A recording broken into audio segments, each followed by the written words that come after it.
Salve, salve, rapaziada, tudo bem? Chegamos juntos em mais um vídeo aqui no Tática Didática, dessa vez para falar a respeito de Barcelona e Flamengo.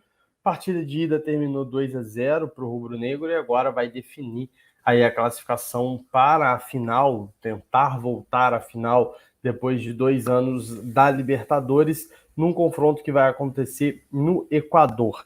Mas antes de falar mais a respeito desse jogo, vou pedir para você se inscrever no canal, ativar o sininho para receber todas as notificações, porque na quarta-feira teremos pré e pós-jogo dessa partida. Então você é o nosso convidado, pré começando 8h30, pós logo a partir do apito final do árbitro. Então se você ativar o sininho, você vai receber essa notificação e vai participar com a gente. E claro, olhar o nosso clube de membros, o Tatiquista, que ele está com uma série de vantagens, série de benefícios, e você ajuda o nosso projeto a crescer, a trazer mais pessoas, a trazer mais conteúdo e também a melhorar o que a gente está produzindo.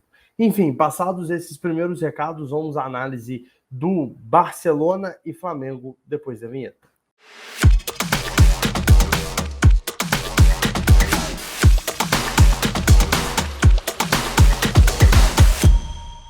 Pois bem, a gente tem um confronto que, olhando apenas para o resultado, ele já parece definido, que o Flamengo venceu por 2-0, o Barcelona tem que fazer 2-0 para levar para os pênaltis, tem que vencer por mais de 3 gols se quiser a classificação, e se o Flamengo fizer um gol, obriga o Barcelona a ter que fazer 4 para conseguir se classificar. Então o cenário para o time equatoriano é muito complicado, de fato. Mas se a gente analisar dentro de campo as atuações, tem pontos que o Flamengo precisa se acertar para evitar sofrer e evitar qualquer tipo de susto para esse jogo. E vou explicar por quê.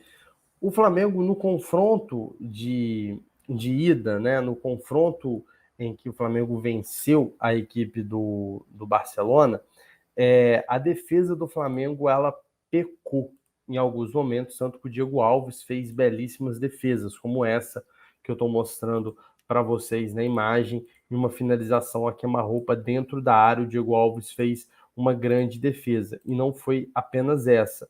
Outros momentos também, a equipe do Flamengo deixou jogadores do Barcelona livres, e o Diego Alves salvou, ou a bola foi para fora, como nesse lance. A gente tem aí também mais uma amostra dessas falhas defensivas da equipe do Flamengo. E também, além dessas finalizações perigosas, a gente tem também outros momentos que eu vou mostrar para começar de fato a explicação, como esse aí. Então eu quero começar explicando por aí, porque eu vou trazer alguns detalhes do jogo contra o América também. O Barcelona ele alternou muito os ataques, né? Ele atacava pelo lado, às vezes atacava pelo meio, buscava maneiras de furar a defesa do Flamengo. Só que a gente repara, por exemplo, o que preocupa? A situação de igualdade numérica, ou seja, o Flamengo, na maioria das vezes, não tinha superioridade em cima dos jogadores do Barcelona.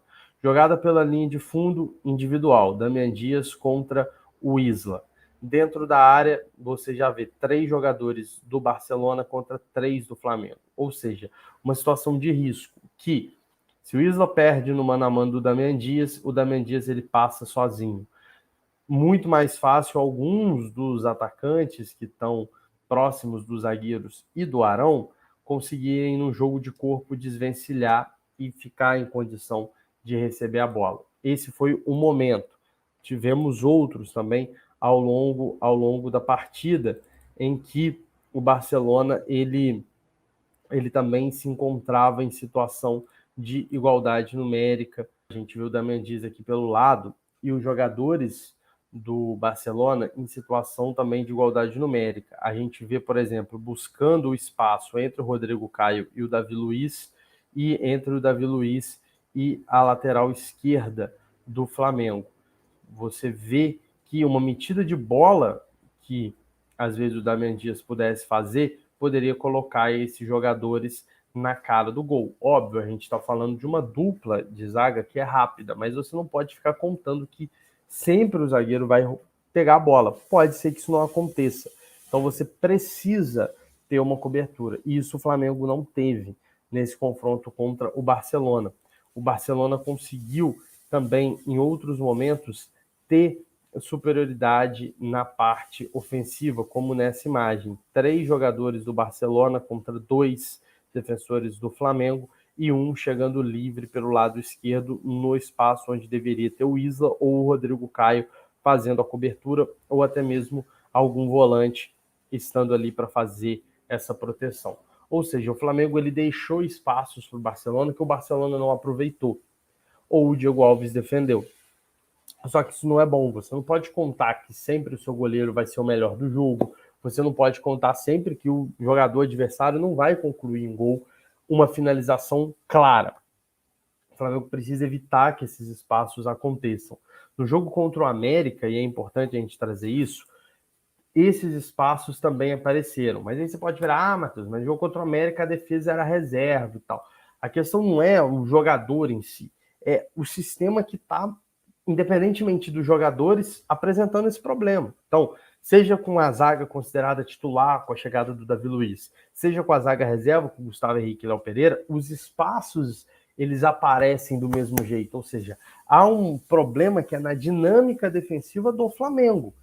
E isso ficou muito claro no confronto contra o América Mineiro, que nós fizemos a análise em tempo real para o nosso Twitter, fizemos o vídeo aqui de pós-jogo, que linha de ataque do América, 4 jogadores contra 3 do Flamengo, espaços suficientes para os jogadores do América fazerem a projeção entre os zagueiros e os laterais do Flamengo. Em outro momento, jogador livre dentro da grande área, sorte que a bola não sobrou para ele, mas ele estava de frente, sem ninguém. Arão não fez a recomposição, jogador sozinho. Outro momento, jogador do América sozinho. Ele nesse momento ele finaliza, mas finaliza mal, mas ninguém faz a recomposição. O Vitinho corta pelo meio, sendo que ele deveria estar pelo lado direito. Diego voltando para fazer a marcação. Thiago Maia não marcando ninguém.